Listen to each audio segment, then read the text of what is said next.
Yo, what's up? What's up? Your boy Domuto. We back with another video. Like I said, new camera, new ring light. Well, bought a ring light, but you know what I'm saying. So you're looking a little more clear than my other videos for my return subscribers. You know what I'm saying. You know how we do. You know what I'm saying. Upgraded for y'all. Anyway, today we're watching Playback. Something about Diddy. Diddy tortured Cassie for a decade, and everyone was silent. Yeah, we all know the news, man. You know, we all know what happened at the end. You know, he decided to, what I'm saying, settle it with Cassie. I don't know the amount. Somebody said 300 million. Some people say 50 million. Diddy's a wild nigga. I feel like everybody been knowing that for years, and like nobody really been saying nothing about it. So, but anyway, let's get into the video. This young woman at the time, her name was Cassie Ventura. It was 2005. She was 19 years old, and she met 19 and became the girlfriend and employee, I ain't she listening to alleges, that, of Sean Diddy Combs of his mega record label. She was a singer herself, but she goes on to say that during this time that she was abused. She was a part of the cycle of violence, physical and sexual abuse. There was uncontrollable rage. Some of the specifics she says that she was raped in her own home when she tried to leave him, that she was often beaten, kicked, punched, stomped on, resulting in bruises and burst lips, black eyes, and bleeding. That he blew up a man's car at one point when he thought that that man was interested in her, that he introduced her to a lifestyle of excessive alcohol, substance abuse, and required her to produce illicit prescriptions to satisfy his own addictions. Now, there are always two sides to every story, and his attorney has released a statement to CNN, which reads, in part, Mr. Combs denies these offenses and outrageous allegations. For the past 6 months, Mr. Combs has been subjected to Ms. Ventura's persistent demand of $30 million under the threat of writing a damaging book about their relationship, which was unequivocally rejected as blatant blackmail, baseless and outrageous lies aiming to tarnish Mr. Combs' reputation and simply seeking a payday. Now, this is going to, again, all allegations, as you know, we do on Playback here. Not setting anything set in stone yet, but some of these things are not only very damning, but also there's like this ongoing belief throughout the music industry in particular, people who've had interactions with Diddy, that he's someone you have to be very cautious with, has some hesitation with as well. Some side comments made every now and then on certain podcasts, interviews within people, almost as if like it's a known thing in the industry, like when you're around P. Diddy, be very, very cautious about certain things because he may be a part of that weird part of Hollywood. He actually had a brief relationship with Kid Cudi.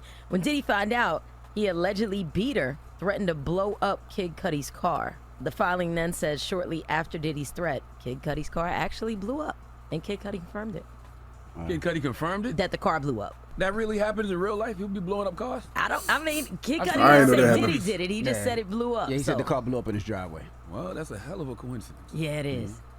So that story has been confirmed by Kid Cudi that his car at least blew up. That's cars don't really blow up too often, man. Not on their own, man. Yeah, not on their own, man. So something had to happen, man. Kid Cudi could be dead right now. That shit crazy. Story that's circulating. There's another story circulating about Wale as well. I heard that one too. Where Wale got jammed up and then was held over the balcony of on some Batman shit. On some Batman shit, like.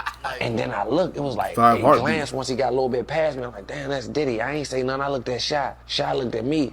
So me and Shy like, oh. So as they go in there, they go back there, but they shut the door. It's a blind. It's a studio part, the booth part. It's like a blind. What Wale do? It's a pop part. They do orchestra back there. So with a booth at, it's like an orchestra, like a church joint. You can open it and you can see in the studio where they record, or you can shut it. Like don't y'all ever been to a graduation in the blind shut? You can shut the blinds and you can't even see back there. Diddy and them went back there and shut the blinds. All I heard was like, do, but not punches, like shit, like moving around, tables and shit.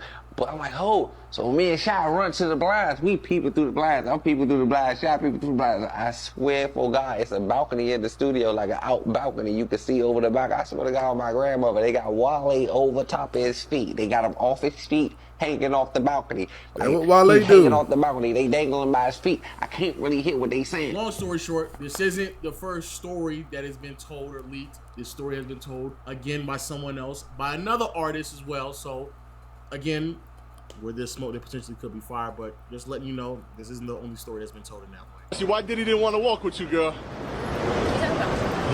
What I'm talking about, Diddy was right next to you.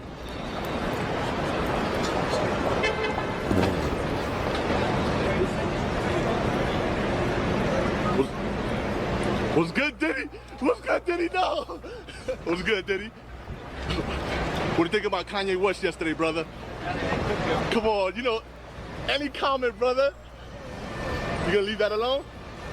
Taylor Swift, I know Taylor Swift your girl too.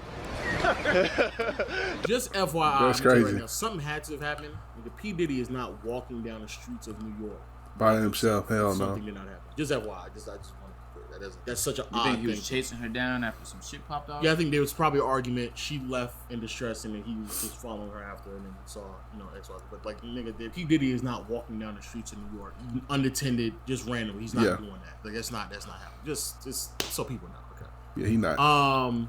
So that right there is just a little bit of some of potential questionable stories that are being told that kind of correlate to very questionable activity with P. Diddy, as well as other things that other people said in podcasts. There was one podcast where they were like, "Have you got any advice for young community coming Oh up?" yeah, Said, Desi Banks. "Just don't go to That was Jay Farrow. It was like, man, that's tough. And everybody at the table looked at each other like, spitting, dog. He knows.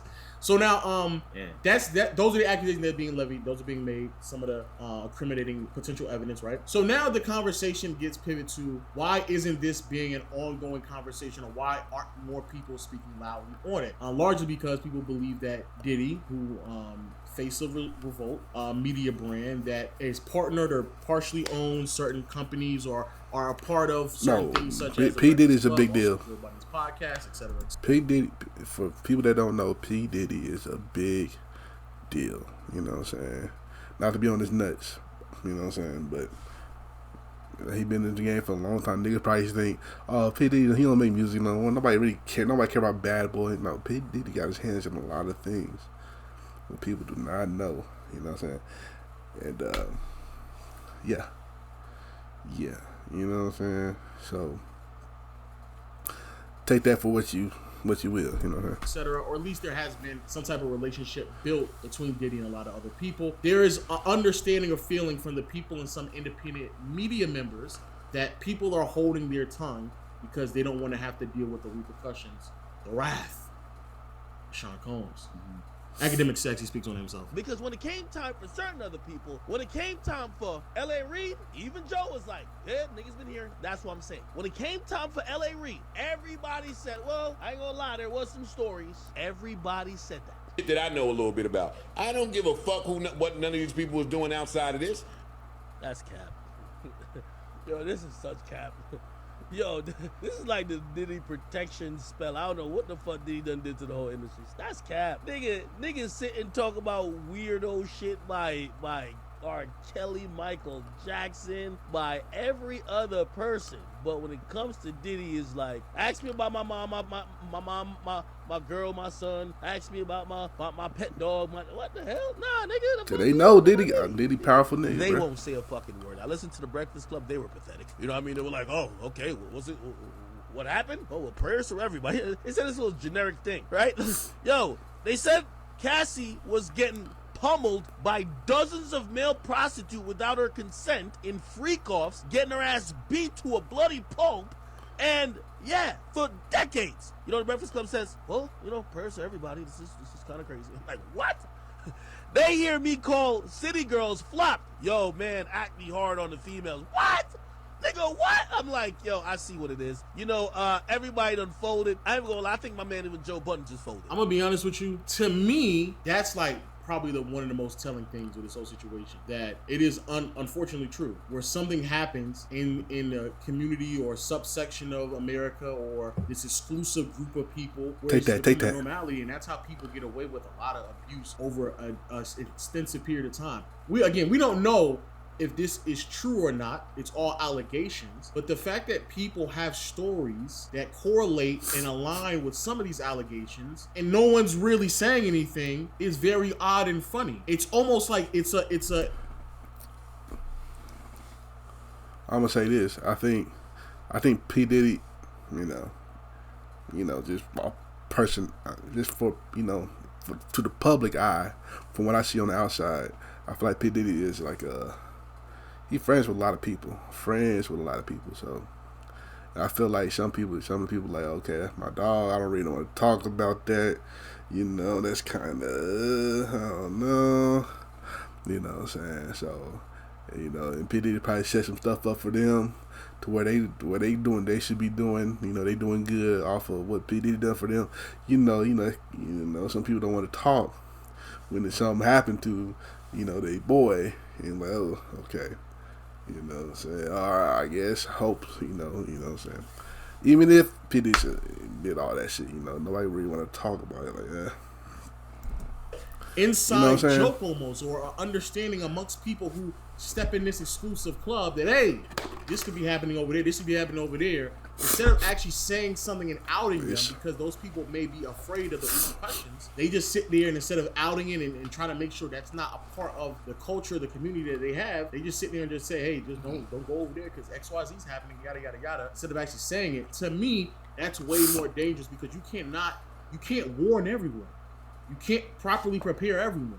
It's be better utilize your energy if you decided to get those people out of here. But now you've normalized certain behavior, and the people that you've normalized the behavior from over the years have gained even more power, so they have the ability to leverage it even more against you, so you never even say anything. Right. To me, that's the biggest problem. I think people are just genuinely petrified about like what that reaction might look like for them. Even academics joke like, the nigga might have put a hit on me, but I'm worried about my safety because he's been covering it so frequently. But yeah, good on him for doing that, I guess. Look, bro. I guess you haven't even gotten to it, but the lawsuit was fucking crazy. The lawsuit was crazy. Bro, it was crazy. As fuck, my nigga. And it was a lot of shit being said. And then that shit was being corroborated by a whole bunch of random people telling stories. So we don't know the truth of all that went down, but it does fucking look super, super coincidental all this is happening at the same time. And even if the lawsuit, some of that shit wasn't true, some of that shit gotta be true. Blackmail. Mm-hmm. Even if not everything on that thing was true, something got to be true about it. According to the lawsuit, Cassie met Diddy when she was 19 years old and got into a relationship with him when she was 22 years old and he was 40 years old. According to court documents, he immediately introduced her to a fast-paced, drug-filled lifestyle. She also alleges that he blew up Kid Cudi's car for being romantically interested in her. In the lawsuit, she says she signed a 10-album deal with Diddy shortly after meeting him. 10 albums. He quickly helped her achieve success musically. But she says that he was highly critical, and not long after, he was controlling all aspects of her life. She then alleges that once they were involved romantically, that he started forcing her to have sex with male sex workers while under the influence of drugs and while he watched. Lawsuit also details years of physical abuse, while it alleges that his staff did little or nothing to help. The lawsuit also alleges that Diddy, Sean Combs, would force her to take copious amounts of drugs that eventually led her into an addiction. Another trigger warning, here you can see that she says that he raped her when she tried to leave him in 2018. According to court documents, she checked into a rehab center after leaving him because of the trauma and the abuse that she suffered during their 10 years together. The lawsuit goes into detail about the alleged abuse, some of it that I don't want to get into because it is just too heavy. Lawsuit was filed in New York. It is public record, and Cassie's lawyer has represented some of Harvey Weinstein's victims. How do you feel about her settling first day? Or second day, technically. I feel like I think most people, especially in this instance, something that happened over a 10-year period that happened years and years ago, it was probably going to be difficult for her to win that case anyway, because unless there's like hard-hitting evidence, it was going to be really difficult to win, right? Mm-hmm. So her settling, I understand. And I think that many people who go in those type of situations in the moment, because I heard Slim Thug make this comment about she should have did it right in the moment and da-da-da-da-da. Well, I think a lot of people, especially when you get to this level of like manipulation potentially, where you end up losing yourself in those type of relationships. You don't even really know what you're doing until like you can take a step back and really breathe and look back and be like, yo, I really. And Diddy didn't want to go to court, bro. Once you go to court, you gotta give all this information, and Diddy's not giving up all this information. So settling probably was the best thing for both parties, to be honest, because Diddy want to keep everything on the low, even though some shit is out. He could still be like, oh, well, I just settled because, I didn't want to go to court. He can make that excuse, you know what I'm saying? So, yeah.